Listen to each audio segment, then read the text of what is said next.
Hello, Meteor London meetup attendees. How the devil are you? So today I'm going to talk a little bit about server-to-server DDP, Distributed Data Protocol. It's the protocol that Meteor uses to talk data between client and server, but also server and server.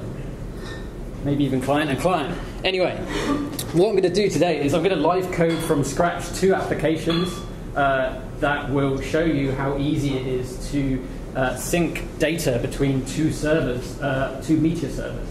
In your 99% of the time, or 99% of the apps you've already written, if you've written any at all, have probably just been with one database. But there might be a case where you might need another database. Imagine the situation, perhaps, where there is some sort of website that is collecting things in a database, but then there's like another kind of syndicate website. It looks different, but it's actually using the same data behind the scenes. I don't know. I'm kind of going to do that today. Essentially, there's going to be 2 websites, a parent and a child, and they're going to have like a collection, and we're going to collect pictures in both of them, and they're going to share the data between them. So it might even work. It might go tits up, but we're going to try anyway. So to start, what I am going to do is, so where am I? I'm going to I created a folder. There's nothing in it. And I'm just going to create 2 applications. We should create parent. Yeah.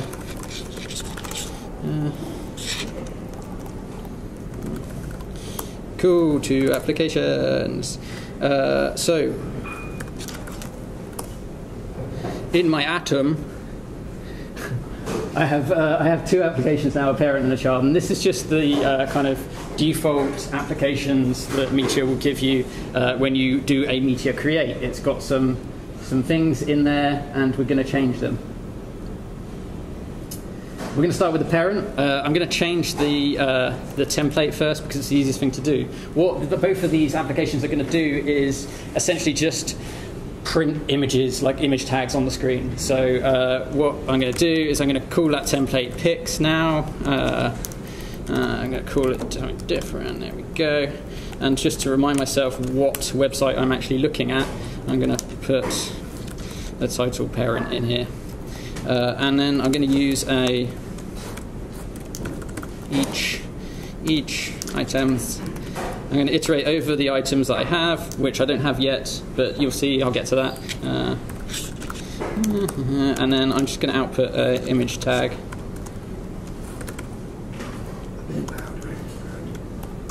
What? Sorry. I wasn't saying anything then, so...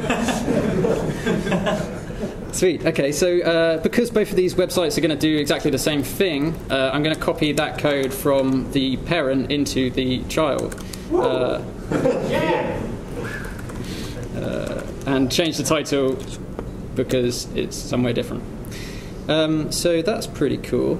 There's not any CSS. Oh, there will be actually. I'm going to put a tiny bit of CSS just so my images that I put in the database don't expand to fill the whole screen. They're just going to be like 100 pixels wide or something, right?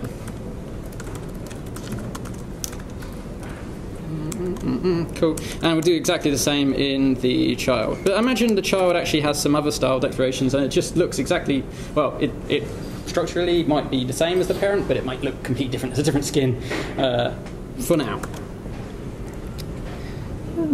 So, the JavaScript for the parent. This is standard kind of Meteor stuff. We've got a section for things that happen on the client and a section for things that happen on the server.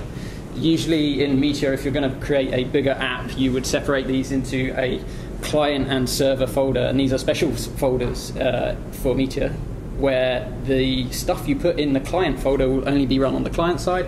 Stuff you put on the server folder will only be run on the server. Stuff you put outside of those folders, that gets run everywhere.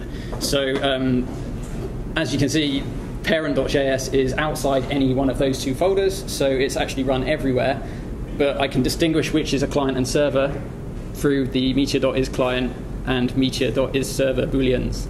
And I'm not gonna separate them out today because there isn't much code.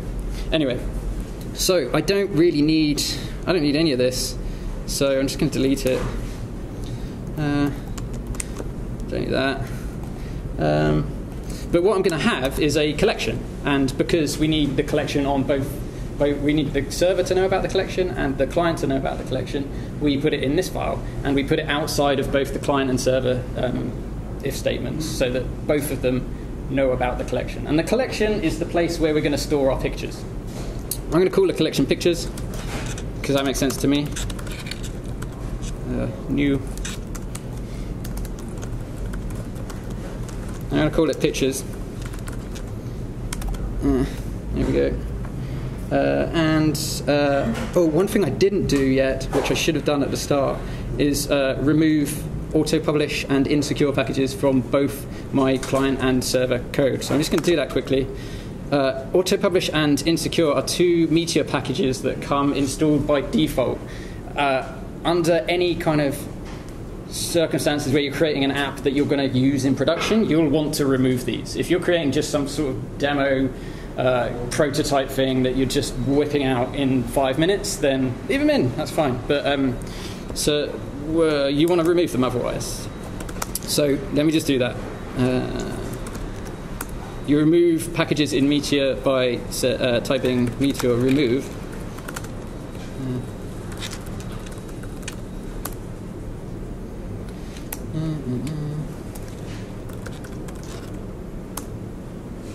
And hey presto, my app is secure.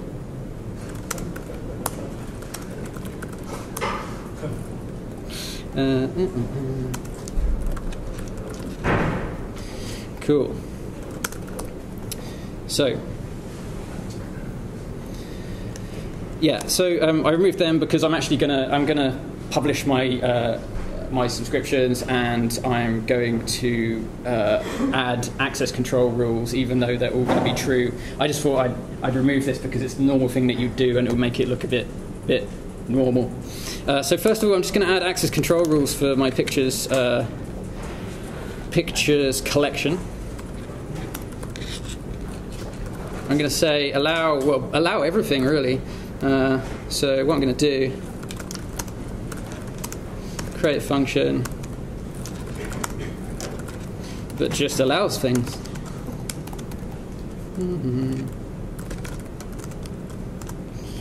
So, oh.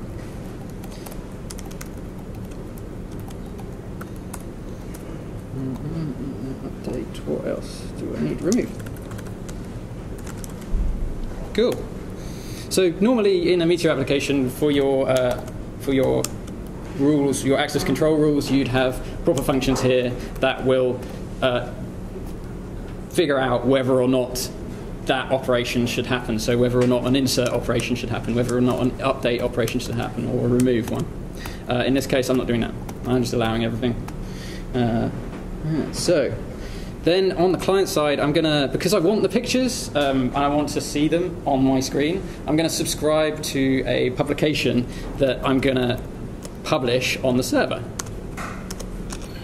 So to publish a set of documents to the client so that I can see them, I use meteor.publish. Pics. And I just find all of the pictures. Cool. I'm doing that. And then on the client, what I do is I subscribe to that publication.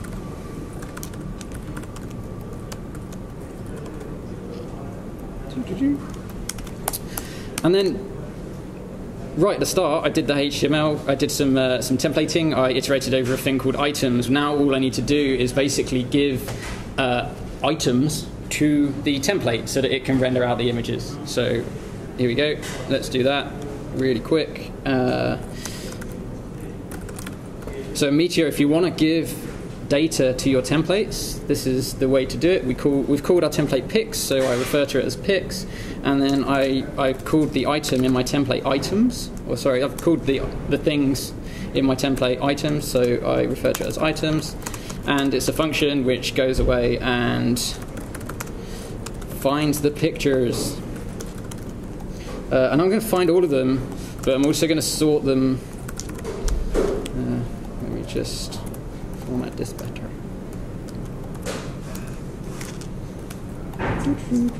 Sort.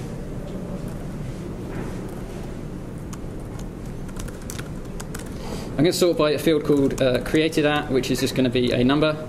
And the weird sorting syntax with double array thing is because you can sort by multiple fields. We're only going to sort by one in this case. Cool. So, okay. So the parent is publishing a bunch of pictures. The client is picking up those pictures and rendering them to the screen. If I start the server, it should work now. So, Meteor.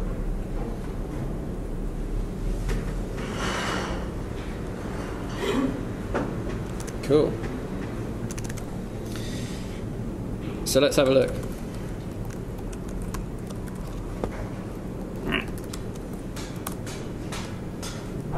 Cool. So because we've got no pictures in the pictures collection, I don't get anything. So let's find a picture.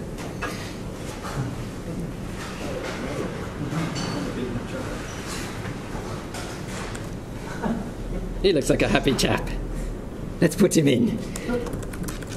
Pictures.insert. This is how you insert things. Is that big enough? One notch bigger. Yeah, perfect.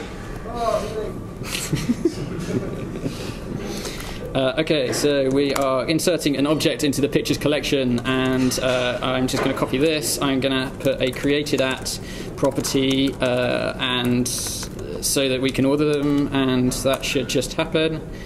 And you need a handlebars variable on source. Exactly. Your template has a literal string src.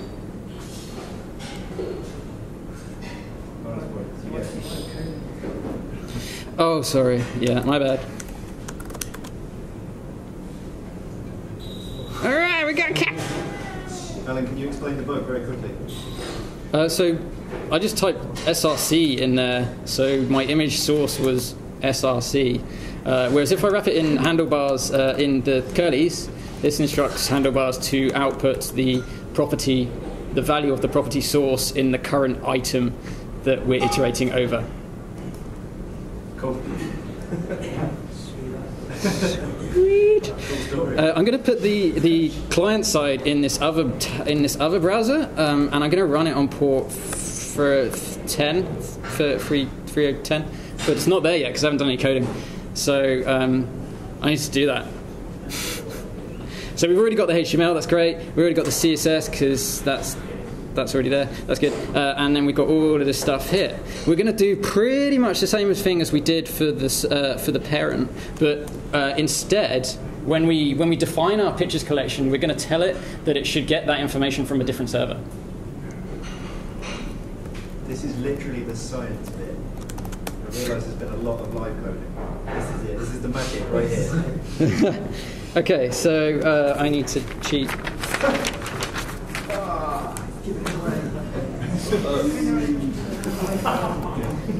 Okay, so basically we need to define a connection to a different server. So we say ddp.connect, and we connect to our parent, which is at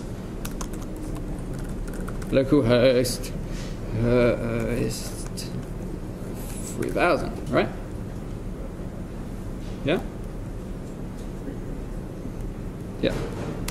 Cool. And in this case, because on the client, on the child, we also want pictures. We create another pictures collection. I'm going to call it pictures again.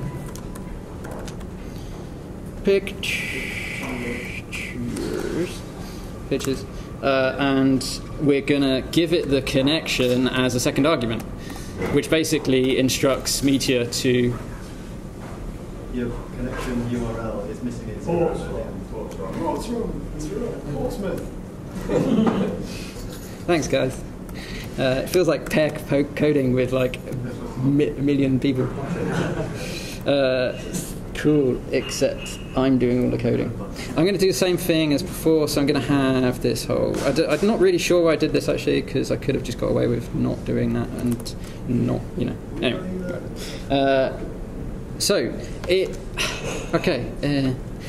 In the server, what do we do here? Well, because we are connecting to a different server, nothing... but on the client, we still need to subscribe to the pictures publication. So instead of doing a Meteor.subscribe, we're going to do a con.subscribe. So all of these, so there's a lot of methods that are available on the Meteor namespace that are available on our connection. So it's a similar sort of thing. And what we do is we say subscribe, and we're going to subscribe to the pics subscription, which means that we'll get pictures from our parent. We do exactly the same thing as in the parent to get the data for our template. And that's it, I think. Let's see. Make bigger. Let's see. Right, so, and this time I'm going to start it up on a different port because you can't start two Meteors on the same port.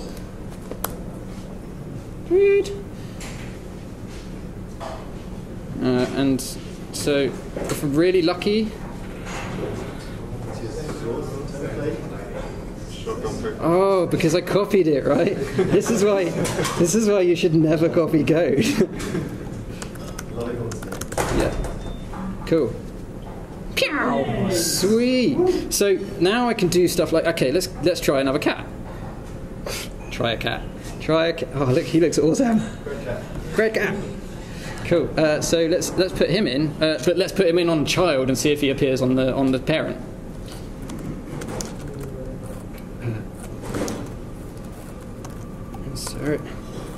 Source. That guy. Created at. Did it now. Oh my god! Whoa! Oh, wait!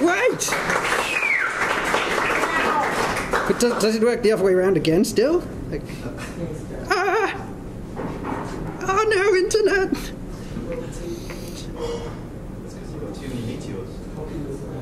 Come on, stupid. Just... Yeah, there we go. Yeah, that guy. Let's try it. Let's try it with this. What?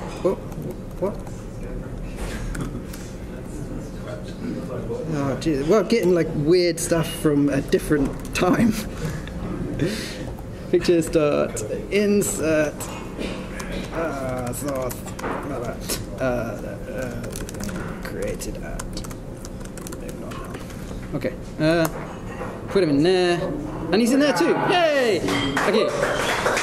So yeah, but wait a minute. Okay, right? Because so the most astute people of you here might have noticed that we're not actually doing server-to-server DDP here. We're kind of doing it on the client. The client is connected to this other server. So we've got two clients, and they're both connected to this other server. So what if, right?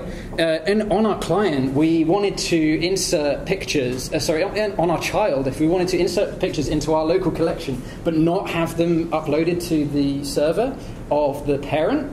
What if we wanted to receive information from the server of the parent to the child of new pictures that are uploaded to the parent, but what if the child's uploaded pictures they don't get sent? So to do that, we actually do need to do server-to-server DDP, and that's not a lot of extra code.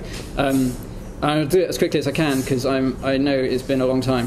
What we need to do is change the child a little bit. We're going to have our pictures collection, but this is going to be the pictures collection for the child. And the connection, what we'll do is we'll define that on the server because we don't need it on the client. So, and what we'll do is we'll subscribe to the picture. So we're basically changing the client now. The keep saying client, I mean child, but we're changing the child to be a lot more like the parent, but you'll see on the server side we do a little bit of wrangling to make the magic happen, to get data from the parent. So here we go. On the server side, where we did nothing before, we now need to publish our own pictures. So this is exactly the same again as the parent. Pictures.find. Yeah, that's cool. And then we're going to use that connection we had, but on the server. So the server is going to now connect to the other server. And we're going to define a collection for the remote pictures.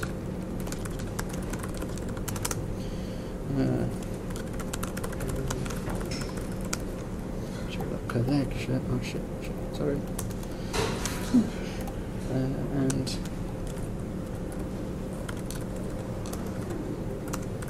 passing it the connection. So we've got our own version of pictures in our database, but we've also got a collection which is remote pictures, which are coming from the parent's database.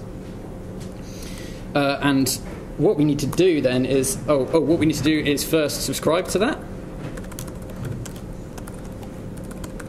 so that we'll actually receive pictures from the parent server. And then the final bit is we need to, when we get remote pictures from the server, from the parent, we need to insert them into our local collection, our pictures collection. So when that happens, we do that, or we insert them, or we remove them, or we update them. And to do that, what we do is we use a cursor, and we observe changes on that cursor. So we do something like this. We find all of the pictures and observe changes on them. When pictures are added, this function gets called.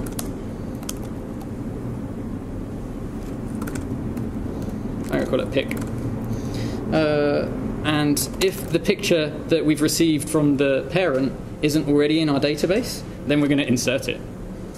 So what will happen is every time I restart the server, this will be run, and as pictures come in, I'll get an added callback called. So I need to, if I restart my server more than once, I'm going to get duplicates unless I check whether or not these pictures are in my database already. So I just need to do a pictures.find one.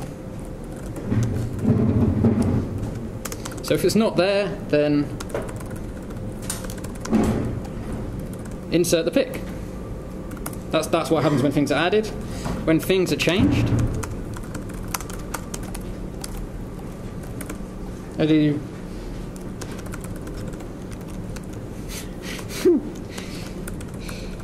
God. Right. Update.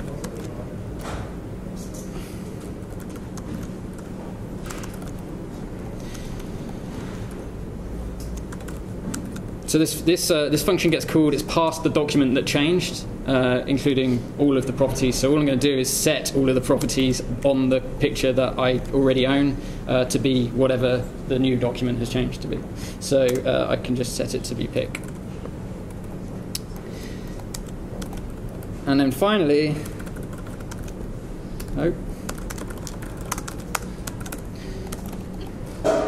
when a picture is removed,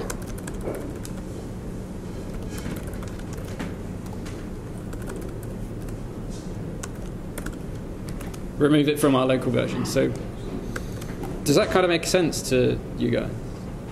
I've made it complicated than it was before, but it's still not that complicated, and it's only 47 lines. What? It's not doc ID. Oh yeah, sorry. That's because I went off piste and changed it from doc to pick, and I've got notes that say doc. Cool. Sweet. So that should all be restarting and whatnot. But what it means is that, oh god, I hope this works. If I add a picture on the child now, then it should appear on the child, but it shouldn't appear on the parent. So let's give that a go. Oh, look at him. Yes, yes. He's a good one. Yes. Sweet. So we've got one. So let's insert one. Insert that guy instead of this guy. So, yeah. So if I insert this here, it should insert it into my local collection, but it shouldn't be synced up to the server. Success! Much success! Cool. I find it great. Something didn't happen. Okay, so the real test. Oh my god! Look at that. Okay, the real test is that so if I insert this picture into the parent, then it should appear on the parent, and it also should appear on the child. So please, yes! Oh my god! Cats! So that kind of concludes my lightning talk. Thank you very much.